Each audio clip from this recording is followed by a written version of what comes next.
হযরত ওমর নিজের খাদিমকে ডাকছেন, আসলামা আসলামা, রেডি হয়ে যাও, এক্ষুনি আমাদেরকে বেরিয়ে যেতে হবে জেরুজালেমের ময়দানে।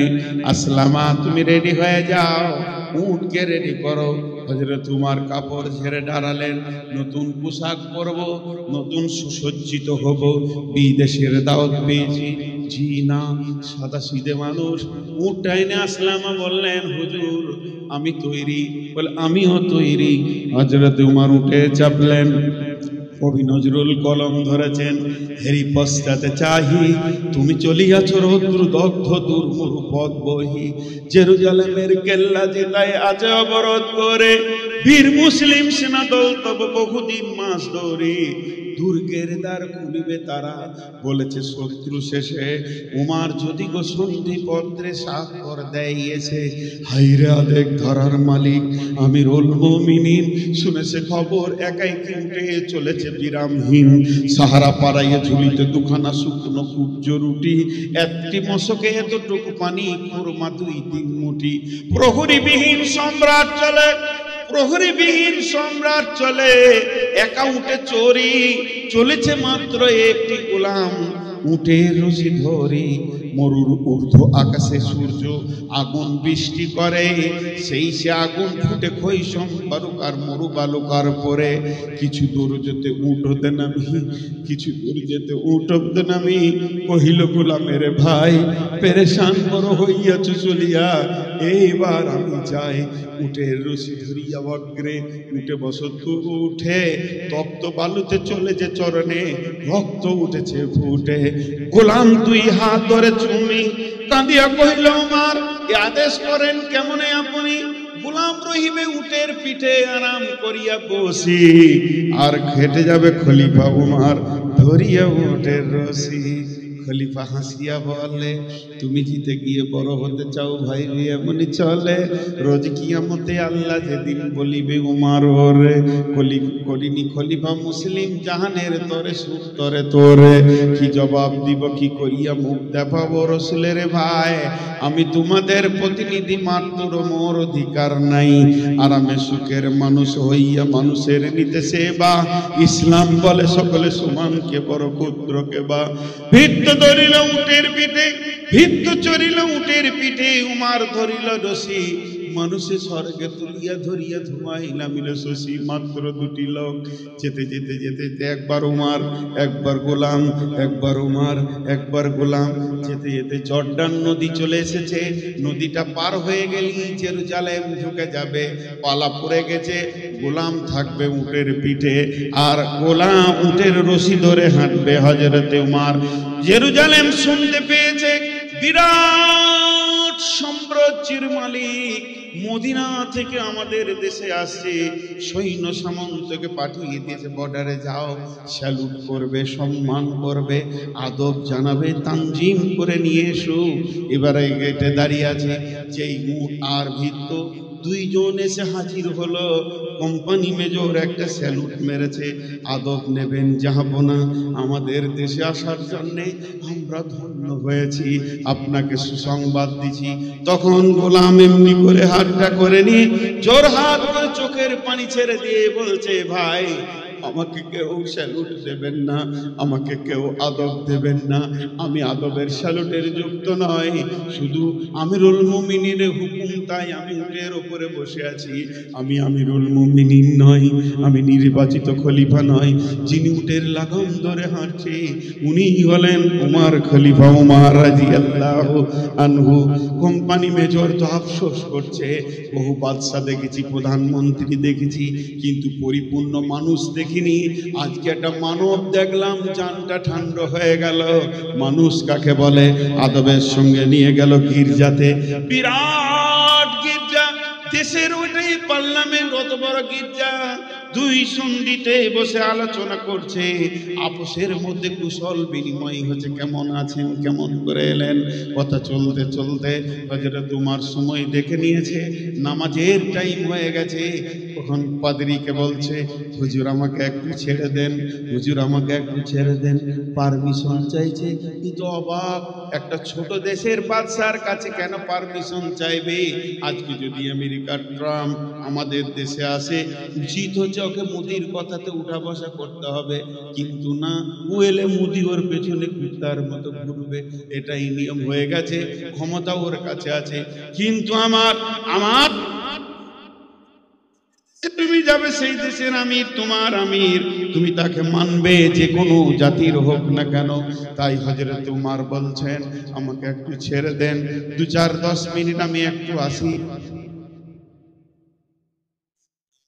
এর ওয়াক্ত হয়ে গেছে, আমি 2 রাকাত কসর করে নামাজ পড়ে আবার চলে আসবো, ওয়াক্ত চেঞ্জ করতে পারবো না। তখন ওয়েদরি বলছে, আমাদের এই আঙ্গিনায় গির্জায় পড়িলে নামাজ হবে নাকি কবুল? আল্লাহর দয়ার গায়ে যদি এখানে নামাজটা পড়েন, আমাদের পবিত্র জায়গা, নামাজটা যদি একবার পড়লেন, আল্লাহকে কবুল করবে না। লম্বা কথা উমর জড়াতে গেলেন না, শুধু ইশারায় বলে দিলেন, আমার সৈন্য সংখ্যা বেশি, আমার কন্ট্রোল ক্ষমতা অনেক শক্ত হতে হবে। আমি যদি এখানে নামাজ পড়ি, ওরা ভাববে হয়তো নামাজ পড়ে ইশারা করে দিয়েছে, আজ থেকে গির্জাটা মসজিদ হয়ে গেছে, তারা মসজিদ বানাবে। নহে কই ইসলামী ধর্ম, নহে যে খুদার বিধান, নহে যে ইসলামে ধর্ম, নহে যে খুদার বিধান, করো মন্দিরে গির্জারে ভেঙে মসজিদে মুসলমান। এটা আল্লাহ কবুল করবে না, এটা কোনোদিন হতে পারে না। জোর করে কোনো জায়গায় মসজিদ বানানো যাবে না, আমি সৈন্য সামালতে পারবো না। তার থেকে ফাঁকা মাঠে ওই গাছতলায় গিয়ে 2 রাকাত নামাজটা আমি পড়ে চলে আসি। এমন সময় পাদ্রী বলছে, এটা কি ইসলাম? এটা কি রসুলের ফরমান? বলে, হ্যাঁ এটা ইসলাম, ইসলাম এটা আদর্শ দিয়েছে, এটা রসুলের ফরমান। তখন পাদ্রী বলছে, হুজুর হাতটা আমার দিকে দেন। হযরত উমর হাত বাড়িয়ে দিলেন, পাদ্রী হাতটা ধরে বলছেন, আশহাদু আল্লাহ ইলাহা ইল্লাল্লাহ ওয়া আশহাদু আন্না মুহাম্মাদার আবদুহু ওয়া রাসূলুহু। কোনো তলোয়ার বের হয়নি, কোনো বোম বারুদের দরকার হয়নি। রসুলের চরিত্রে কত মূল্য ছিল, একটা স্যাম্পল যে গোটা জেরুজালেমকে জয় করেছে। মুসলমান, আমাদের আখলাকের তলোয়ারটা নাই।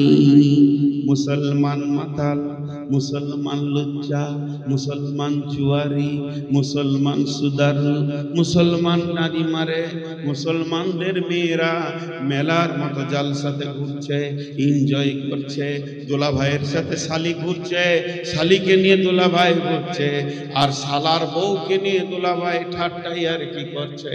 আখলাক গুলো ভিজিকিচি হয়ে গেছে, আখলাকের দড়ি কেটে চলে গেছে, আখলাক নামে তলোয়ারটা ভাঁতা হয়ে গেছে। আমাদের কাছে নাই আখলাক, যার ধারের বিনিময়ে বিশ্ব জয় করব। আর এই বেঈমান, একজন বেঈমান, নামটা আমি জানি না, বেশ সুন্দর চেহারা বেঈমানটা, মনে হয় যেন মেদিনীপুর বাড়ি, লম্বা লম্বা লেকচার দিছে গেরুয়া পোশাক পরে। আর শেষের দালাল বলছে মসজিদ 1000 খানা আছে, যার নিচে মন্দির আছে। বন্ধুরে, মন্দির ভেঙে জীবনেও মসজিদ হবে না। মুসলমানদের একটা বাচ্চা পর্যন্ত জানে যে এটা মুসলমানদের, একদিনে মুসলমানের একটা শিশু, মেয়ে, নারী, পুরুষ সবাই জানে। মন্দির দূরের কথা, গির্জা তো দূরের কথা, মুসলমানের জায়গা কেউ জবরদখল করে মসজিদ হবে না। কেউ নামাজ পড়বে না, কেউ নামাজ পড়বে না।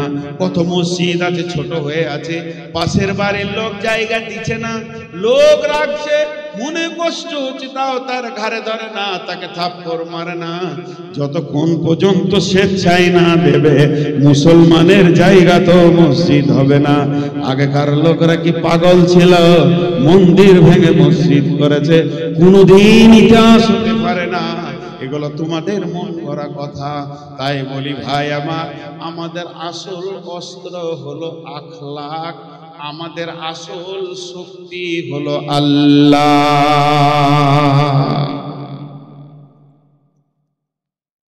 তবে ছোট্ট ছোট দুটি কথা বলছি, 1 মিনিটে বলে দেব।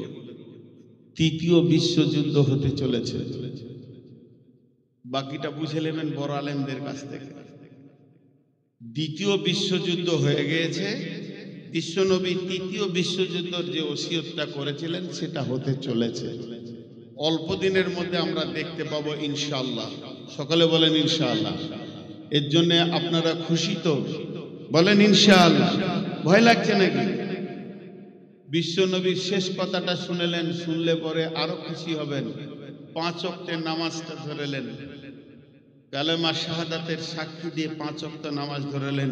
এই যুদ্ধে যতজন শহীদ হবে বিশ্বনবী বলেছেন ওরা জান্নাতি, ওরা জান্নাতি। আর কি চাই? আর কি চাই? অতএব খুব পৃথিবী আর মনে করেন না যে সব জিনিস আগের পূর্বের মতো সুন্দর হবে, বরং একটা লোকের বয়স যত বাড়বে তার শরীরে রক্তর ক্ষমতা কমবে, রোগের ক্ষমতা বাড়বে, পৃথিবী ধ্বংসের শেষ লগ্নে চলে এসছে। অতএব এগুলো হবেই হবে, এর জন্য রেডি হয়ে যান। তবে একটা কথা জেনেলেন যে সরকার আজকে আমাদের মাল কুক্ষিগত করেছেন। আব্রাহা বাদশার খবর যদি থাকে তো আপনি বুঝে নিয়েন। আব্রাহা বাদশার খবর যদি আপনার কাছে থাকে তো ভালো।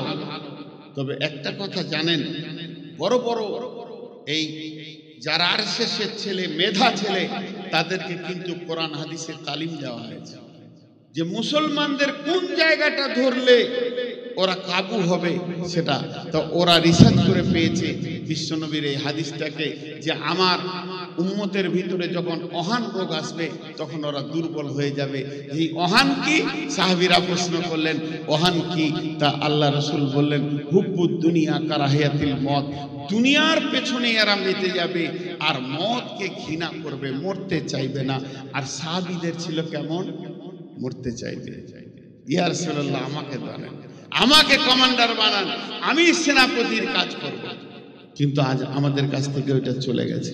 চলেন রিপিয়া, আমি আপনাদের আজ এই বক্তব্যটা এখান থেকে শেষ করছি, দ্বিতীয়টা ধরছি। টোটালটা কি পেলেন? টোটালটা পেলেন আমাদের যত সুন্নতের ভুল ত্রুটি আছে এগুলো আমাদেরকে আগে মারতে হবে। আর দ্বিতীয় কাজ করতে হবে আল্লাহর হুকুমের উপরে চলে এসে আল্লাহকে নিজে করতে হবে।